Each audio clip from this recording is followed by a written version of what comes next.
നമസ്കാരം, എല്ലാവർക്കും മലയാളി വാർത്തയിലേക്ക് സ്വാഗതം. കൊല്ലത്ത് രണ്ട് മക്കളെയും അച്ഛനെയും ജീവനൊടുക്കിയ നിലയിൽ കണ്ടെത്തി. കൊല്ലം പട്ടത്താനം ചെമ്പകശ്ശേരിയിൽ 41-കാരനായ ജോസ് പ്രമോദ്, 9 വയസ്സുകാരനായ മകൻ ദേവനാരായണൻ, 4 വയസ്സുകാരി മകൾ ദേവനന്ദ എന്നിവരെയാണ് വീടിനുള്ളിൽ മരിച്ച നിലയിൽ കണ്ടെത്തിയത്. തൂങ്ങി മരിച്ച നിലയിലാണ് ഇവരെ കണ്ടെത്തിയിരിക്കുന്നത്. മക്കളെ കൊന്ന അച്ഛൻ ആത്മഹത്യ ചെയ്തെന്നാണ് പോലീസിന്റെ പ്രാഥമിക നിഗമനം. ഇന്ന് രാവിലെയാണ് മരണം സംഭവിച്ച വിവരം പോലീസിനും ബന്ധുക്കൾക്കും ലഭിക്കുന്നത്. പോലീസ് സ്ഥലത്തെത്തി ഇൻക്വസ്റ്റ് നടപടികൾ പുരോഗമിക്കുകയാണ്. മക്കളുടെ മൃതദേഹം സ്റ്റെയർ കേസിന് താഴ്വശത്തായി കെട്ടി തൂക്കിയ നിലയിലും ജോസിന്റെ മൃതദേഹം കിടപ്പുമുറിയിൽ നിന്നുമാണ് കണ്ടെത്തിയത്. കുട്ടികളുടെ അമ്മ ലക്ഷ്മി ഡോക്ടറാണ്. തൊട്ടടുത്തുള്ള SNV സദനത്തിൽ താമസിച്ച് PGക്ക് പഠിക്കുകയാണ് ഇവർ തമ്മിൽ കുടുംബ വഴക്കുകൾ ഉണ്ടായിരുന്നു എന്നാണ് പോലീസിൽ നിന്ന് ലഭിക്കുന്ന പ്രാഥമിക വിവരം. ഇതാകാം കൊലപാതകത്തിലേക്കും ആത്മഹത്യയിലേക്കും എത്തിച്ചതെന്നാണ് പോലീസിന്റെ നിഗമനം. മക്കളെ കൊലപ്പെടുത്തിയ അച്ഛൻ ആത്മഹത്യ ചെയ്തതാകാമെന്ന നിഗമനത്തിൽ തന്നെയാണ് പോലീസ് എത്തിച്ചേർന്നിരിക്കുന്നത്. പോസ്റ്റ്മോർട്ടം നടപടികൾക്ക് ശേഷം മാത്രമേ മരണത്തെ സംബന്ധിച്ച കൂടുതൽ വിവരങ്ങൾ ലഭ്യമാകുകയുള്ളൂ എന്ന് പോലീസ് വ്യക്തമാക്കുന്നു. ബന്ധുക്കളടക്കം സംഭവ സ്ഥലത്ത് എത്തിച്ചേർന്നിട്ടുണ്ട്. അതേസമയം മറ്റൊരു സംഭവത്തിൽ ബിരുദ വിദ്യാർത്ഥിനിയായിരുന്ന നിമിഷ തമ്പിയെ കഴുത്തറുത്ത് കൊലപ്പെടുത്തിയ കേസിൽ പ്രതി മൂർഷിദാബാദ് സ്വദേശി ബിജു മൊല്ലയ്ക്ക് പലവൂർ അഡീഷണൽ സെഷൻസ് കോടതി ഇരട്ട ജീവപര്യന്തം വിധിച്ചു. വിധി നിമിഷം എറണാകുളം റൂറൽ ജില്ലാ പോലീസിനും അഭിമാന നിമിഷമായി മാറി. വാഴക്കുളത്തെ നിമിഷ തമ്പി കൊലക്കേസിൽ പഴുതടച്ച കുറ്റപത്രമാണ് 86 ദിവസത്തിനുള്ളിൽ അന്വേഷണ സംഘം കോടതിയിൽ സമർപ്പിച്ചത്.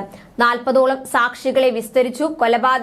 കൊലപാതക ശ്രമം, ആയുധം ഉപയോഗിച്ച് കവർച്ച, അതിക്രമിച്ച് കയറൽ തുടങ്ങി പ്രോസിക്യൂഷൻ ഉന്നയിച്ച കുറ്റങ്ങളെല്ലാം കോടതി അംഗീകരിച്ചിരുന്നു. നിമിഷ കൊലക്കേസിൽ ആദ്യം തടിയിട്ടപ്പറമ്പ് പോലീസാണ് അന്വേഷണം നടത്തിയത്.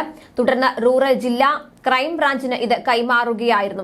DYSP ആയിരുന്ന KS ഉദയഭാനുവിന്റെ നേതൃത്വത്തിൽ SIമാരായ VM Nasar, TK Joshi, MG Vincent, Santhosh Baby, CP Asainar, Abdul Jaleel, senior CPOമാരായ KB പ്രസാദ്, ശരത് കുമാർ, രവിചന്ദ്രൻ, AR ജയൻ തുടങ്ങിയവരായിരുന്നു അന്വേഷണം നടത്തിയത്.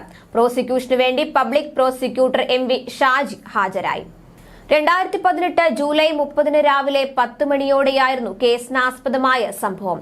തടിയിട്ടപ്പറമ്പ് പോലീസ് സ്റ്റേഷൻ പരിധിയിൽ അമ്പുനാട് അന്തിനാട് വീട്ടിൽ നിമിഷ തമ്പിയെയാണ് മോഷണ ശ്രമത്തിനിടയിൽ ബിജു മൊല്ല കറിക്കത്തികൊണ്ട് കഴുത്തറുത്ത് കൊലപ്പെടുത്തിയത്. അടുക്കളയിലായിരുന്ന നിമിഷ വലിയമ്മയുടെ മാല പൊട്ടിക്കുന്നത് കണ്ട് ഓടി വരികയും തടയാൻ ശ്രമിക്കുകയുമായിരുന്നു. നിമിഷയുടെ കൈവശമുണ്ടായിരുന്ന കറിക്കത്തി ബിജു മൊല്ല ബലമായി പിടിച്ചു വാങ്ങി. പിന്നാലെ നിമിഷയുടെ കഴുത്തറുത്തു. നിലവിളി കേട്ടെത്തിയ നിമിഷയുടെ ബന്ധുവായ ഏലിയാസിനെയും പ്രതി ആക്രമിച്ചു. ഏലിയാസിന് ശരീരത്തിന്റെ പല ഭാഗങ്ങളിലും കുത്തേറ്റു. തുടർന്ന് രക്ഷപ്പെട്ട പ്രതിയെ 1/2 കിലോമീറ്റർ അപ്പുറമുള്ള പണി നടക്കുന്ന വില്ലയിൽ നിന്ന് പോലീസ് വളഞ്ഞിട്ട് പിടികൂടുകയായിരുന്നു.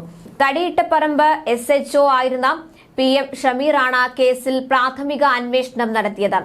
മാറമ്പിള്ളി MES കോളേജ് വിദ്യാർത്ഥിനിയായിരുന്നു നിമിഷ തമ്പി. ന്യൂസ് ഡെസ്ക് മലയാളി വാർത്ത.